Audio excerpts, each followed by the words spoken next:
네, 네이버의 영업이익이 6개 분기 만에 역성장했습니다. 매출은 계속 늘어나고 있지만 성장률 둔화되고 있는 상황입니다. 관련 내용 IT 바이오부 임동진 기자와 함께 이야기 나눠보도록 하겠습니다.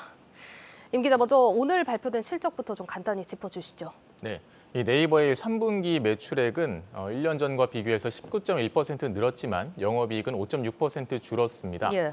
매출은 분기 사상 최대치를 기록했지만 영업이익은 지난해 1분기 이후 6분기 만에 역성장했는데요. 영업이익률 역시 하락세로 1년 전보다 4.2%포인트 떨어졌습니다. 네, 얼마 전에 카카오 상황도 전해주셨지만 카카오에 이어서 네이버도 이렇게 비슷한 현상을 보이고 있는 겁니다. 그럼 네이버가 부진했던 이유는 뭐라고 봐야 될까요? 이 3분기 영업이익 감소는 콘텐츠와 클라우드 부문의 적자 영향이 큽니다. 웹툰을 포함한 콘텐츠 부문의 3분기 적자는 1,047억 원이었습니다. 네. 이 마케팅 비용과 인수합병 비용 증가 영향으로 분석되는데요. 또한 데이터 센터 관련 인프라 비용과 개발 운영 비용 증가가 영향을 미쳤습니다. 매출의 경우에도 성장률은 둔화되고 있습니다. 지난해 2분기 전년 대비 매출 성장률은 30%에 달했는데요. 올해 상반기 23% 수준으로 내려왔던 성장률은 지난 분기엔 10%대로 떨어졌습니다. 특히 전체 매출의 40% 이상을 차지하는 서치 플랫폼, 또 그 다음으로 비중이 큰 커머스 분야의 성장세가 꺾이고 있습니다. 그러니까 이런 추세라면은 사실 카카오 못지않게 네이버 같은 경우도 4분기 전망이 긍정적이진 않을 것 같다라는 생각이 들거든요. 어떻습니까? 네. 증권사 전망치를 추정해 보면은 종합해 보면은 이 4분기 매출 성장률은 더 낮아질 것으로 전망되고요. 네. 영업이익은 3% 내외 성장이 예상되고 있습니다.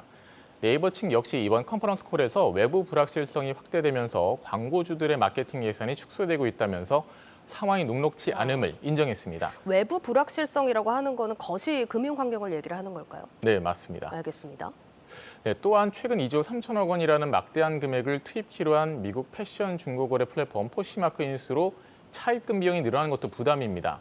이와 관련해서 오늘 김남선 CFO는 2년 이내로 차입금 비율을 회복할 것이라고 밝히기도 했습니다.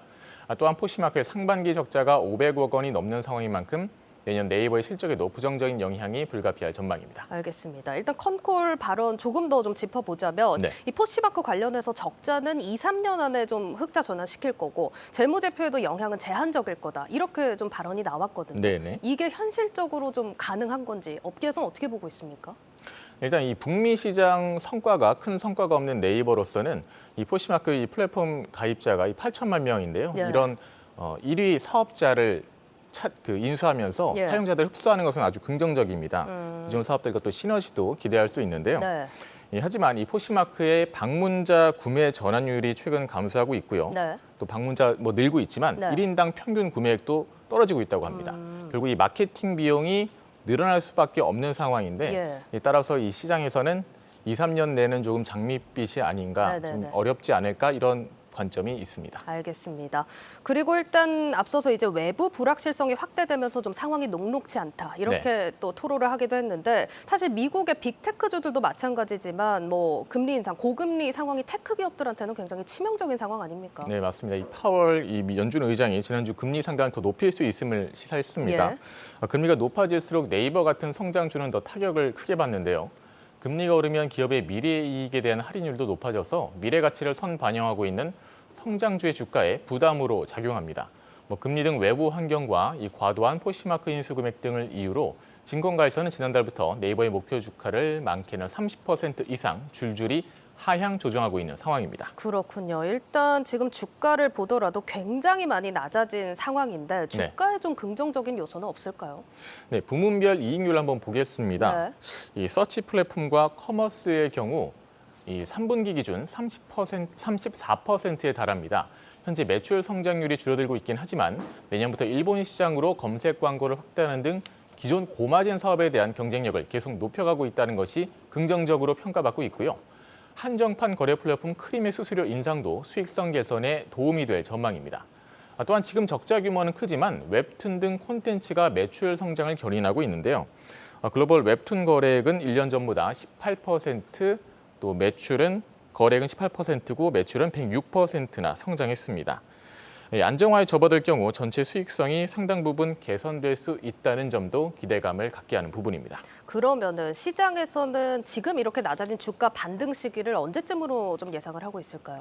신공가에서는 이익률이 높은 이 고마진 사업의 경우에는 경기 둔화 영향을 받아서 좀 하락세를 보이고 있고 네. 또 신사업은 아직 적자이지만 매출은 크게 나오지만 적자이기 때문에 당분간은 이로 인한 반등이 쉽지 않을 거다. 이런 전망이거든요. 예. 또한 성장주들의 경우 실적도 물론이지만 앞서 말씀드린 것처럼 금리의 영향이 큰데요. 내년 상반기까지는 금리 인상이 지속될 것으로 예상되고 있는 만큼 최소한 그 이후에나 주가의 추세적인 변화가 가능할 것으로 전망되고 있습니다. 네, 잘 들었습니다. IT 바이오부 임동진 기자였습니다.